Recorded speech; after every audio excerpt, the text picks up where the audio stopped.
2 days ago, the Milwaukee Bucks failed to advance to the second round by losing to the 8th seed, which was Miami Heat. Well, most people argue that the Bucks season was an absolute failure and that they didn't deserve to lose against Miami at all. I beg to kinda differ. Now, this series wasn't an easy matchup for the Bucks. No. You never know what the Heat will pull out. You never know what the Heat will do. The Heat are like a chaos box, and once you open it in the playoffs, it could either blow up in your face or you could just easily beat them. The way their team acts is understandably insane. The way Jimmy Butler acts is unpredictable. The way he plays is insane. He basically opens a new form of life in the playoffs. As Bill Simmons said, the Heat are basically the zombies of the NBA. They get reincarnated in the playoffs. They are way better than themselves in the playoffs than in the regular season. So it's normal that the Heat, which is the 8th seed, to win against the Bucks, maybe a couple games. But the gentlemen sweep them 4-1. No one really expected that. Except Jason Tatum. He says that this series wasn't that big of a surprise. I doubt that. I mean, before the postseason started, right at the end of the regular season, everyone was betting on the Bucks to win it all. Because Giannis, man. Giannis. Everyone was saying that Brook Lopez, he's the hidden winner. And I also said that too. I said that Brook Lopez, Drew Holiday, Chris Middleton, these guys are really good players. And put that with a potential MVP. Now that team could very much win it all again. They won with a worse version of this team. Although they were younger, the team was still quite better, I believe, currently. And it was 2 years ago. And they still somehow won. So before the postseason, no one thought that they would be this horribly eliminated by the Heat. I beg to differ. The Heat, they're so unpredictable that they could actually win against anyone, anytime. I bet that the Heat could even somehow win against the fucking Golden State Warriors in the 2017 finals if they got there. It's such a weird team that anything might happen when you're against the Heat. And anything did happen, as the Bucks basically choked in the fifth game, and it's done. Their season's done. Now they have to sit and watch. And the Heat are the first play-in teams ever to advance past the second round. Usually play-in teams in the 3-year history of the play-ins. A great addition, by the way. It's been pretty much guaranteed that they just lose in an easy game. They're just like little bugs or a bottle cap that they have to, remove from the playoffs. However, nah, man, the Heat actually stroked down the fucking first seed. Insane. And not only Jimmy Butler, man. Kyle Lowry contributed to this. Duncan Robinson came back from his horrible shooting year and just destroyed them. Fucking Gabe Vincent, I believe, destroyed them.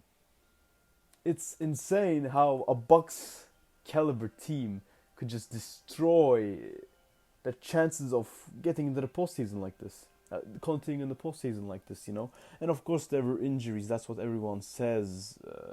Giannis was injured 2 games. Well, it's a fucking 4-game series, man. What happened in the other 3 games? That's such a stupid argument, I believe. And also Tyler Hero was injured in the first game, along with Giannis. He was completely out. Tyler Hero was their second best player at times. You can't just count him out like that. And I believe that Tyler Hero becomes better in the playoffs. If only Tyler Hero was in this team right now. They would be fucked, man. The offense of the Miami Heat run through Tyler at times. So yeah, they didn't even have Tyler. And after the game happened, after Giannis shot horribly at the fourth quarter with free throws, I'm sorry Giannis, but it's true, he gave an interview, and I'll just play a little clip of it right now. Yeah, Eric. Okay. Do you get the promotion every year? on your job? No, right? So every year you work is a failure. Yes or no? No. Every year you work towards something, towards a goal, right? Which is to get a promotion, to be able to take care of your family, to be able, I don't know, provide the house for them or take care of your parents. You work towards a goal. It's not a failure. It's steps to success.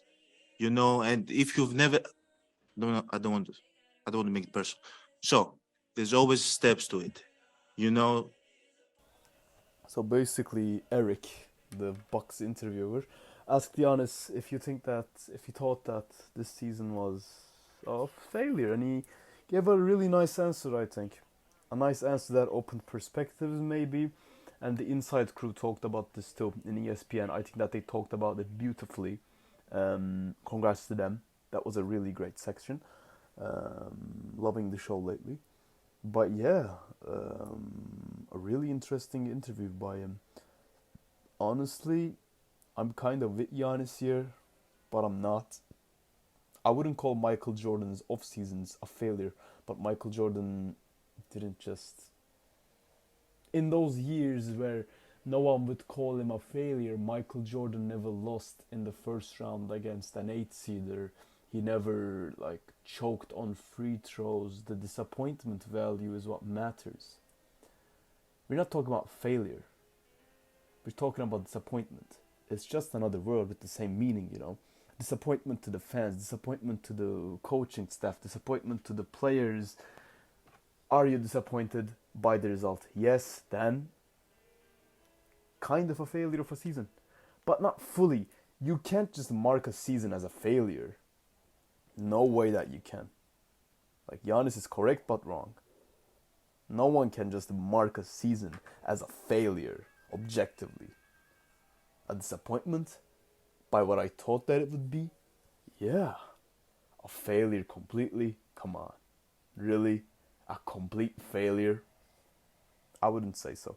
Let me tell you what was a failure in this series, though. Or a disappointment, as Giannis says. The coaching. Spo, the coach of the Miami Heat, absolutely outplayed the Bucks coach throughout the series. I don't think he could keep up, and he somehow missed some really important timeouts in the last game, which I think that they were detrimental to the team completely. So that's a problem. There you go, that's a problem. You can't be having that. And I think that he will be changing this year. I mean, I don't think he's going to be staying in this off season. And Giannis actually mentioned the problem itself and said that they weren't throwing up enough plays for Jimmy Butler. They weren't prepared enough as planning, as coaching, they weren't prepared enough. So it wasn't really about, the team itself. No, he actually mentioned coaching itself. That's very interesting to me. Now, what can they do this season, man? About this disappointment of a season, of this unprogressing failure of a season, as they say. What can they do about it? Well, absolutely nothing, actually, because the Bucks team is kind of the type of team to just stick to its good players and just hopes that things go their way.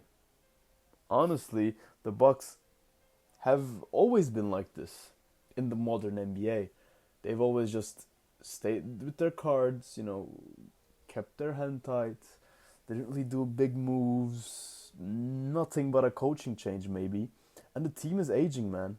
Drew is definitely aging. Fucking Chris Middleton, he's definitely aging. Brook Lopez is already old, but he's aging. Giannis, I think he's still okay. I don't think he's going to be regressing at all. But yeah, was this season a failure? I don't think it was a success, man. I wouldn't call this season a success, Giannis. I definitely wouldn't. I'm sorry. It's just what everyone thinks. You're not a failure, Giannis. But the season and the game that you put on in a series this important, that's what labels you as a disappointment. Not fully, because you're an amazing player who won this team a championship. But I wouldn't call this season a success, no. Sorry.